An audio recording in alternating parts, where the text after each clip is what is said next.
tidak otomatis orang yang ikut perjamuan kudus dia sungguh-sungguh dekat kepada Yesus. Dia sungguh-sungguh hidup dalam pertobatan. Puji Tuhan, Bapak Ibu, Saudara-saudari, jemaat yang diberkati Tuhan Yesus. Kita berjumpa lagi dalam Renungan Mutiara Kehidupan Gereja-Gereja Kristen Jawa di Klasis, Klaten Timur. Mari kita mengawalinya dengan memuji Tuhan.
Bapa di sorga, kami mengucap syukur pada saat ini kami boleh mengkhususkan waktu untuk membaca, mendengarkan, dan merenungkan kebenaran firman Tuhan.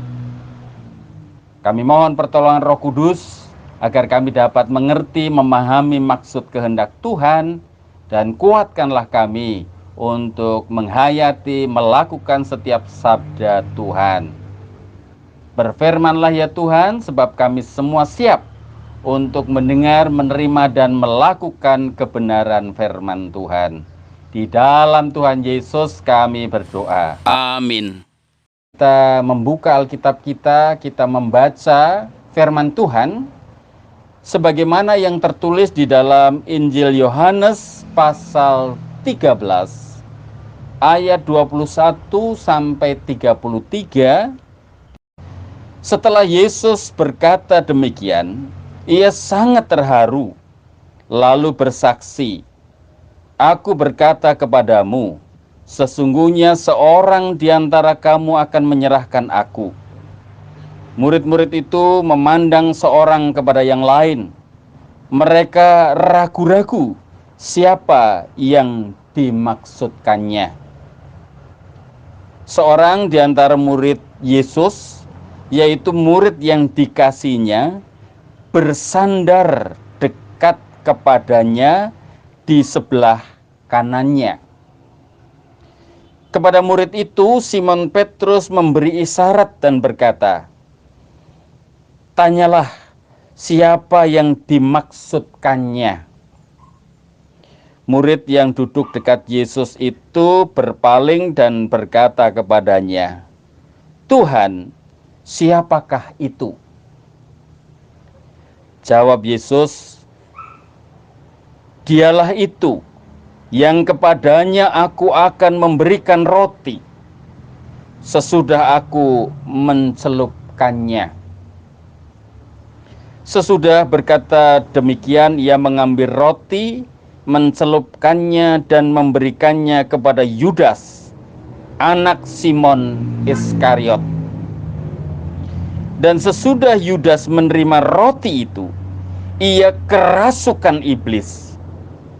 Maka Yesus berkata kepadanya, "Apa yang hendak kau perbuat, perbuatlah dengan segera." Tetapi tidak ada seorang dari antara mereka yang duduk makan itu mengerti apa maksud Yesus mengatakan itu kepada Yudas. Karena Yudas memegang kas, ada yang menyangka bahwa Yesus menyuruh dia membeli apa-apa yang perlu untuk perayaan itu, atau memberi apa-apa kepada orang miskin. Yudas menerima roti itu lalu segera pergi. Pada waktu itu hari sudah malam. Sesudah Yudas pergi, berkatalah Yesus, "Sekarang Anak Manusia dipermuliakan dan Allah dipermuliakan di dalam Dia. Jikalau Allah dipermuliakan di dalam Dia, Allah akan mempermuliakan Dia juga di dalam dirinya dan akan mempermuliakan Dia dengan segera." Hai anak-anakku, hanya seketika saja lagi aku ada bersama kamu. Kamu akan mencari aku, dan seperti yang telah kukatakan kepada orang-orang Yahudi, ke tempat aku pergi, tidak mungkin kamu datang. Demikian pula aku mengatakannya sekarang juga kepada kamu. Beberapa hari lagi kita akan merayakan Kamis Putih, Jumat Agung kematian Tuhan Yesus, Sabtu Sunyi, dan Minggu Paskah kebangkitan Tuhan Yesus Kristus. Tradisi gereja kita masing-masing berbeda. Mau merayakan Kamis Putih dengan perjamuan kudus? Boleh, silahkan. Mau merayakan Jumat Agung dengan perjamuan kudus? Juga monggo. Atau bahkan pada peristiwa Paskah kebangkitan Yesus, merayakan dengan perjamuan kudus itu juga boleh. Semua punya tradisi, semua punya alasannya masing-masing. Tetapi yang paling penting adalah yang harus selalu kita ingat, tidak otomatis orang yang ikut perjamuan kudus dia sungguh-sungguh dekat kepada Yesus, seperti yang dilakukan oleh Yudas Iskariot.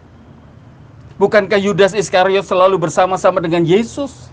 Bahkan pada malam menjelang Tuhan Yesus disalibkan, dia pun ikut bersama-sama menerima roti dari Tuhan Yesus.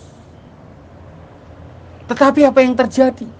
Justru ketika dia menerima roti itu, dia kerasukan iblis. Demikian kata firman Tuhan.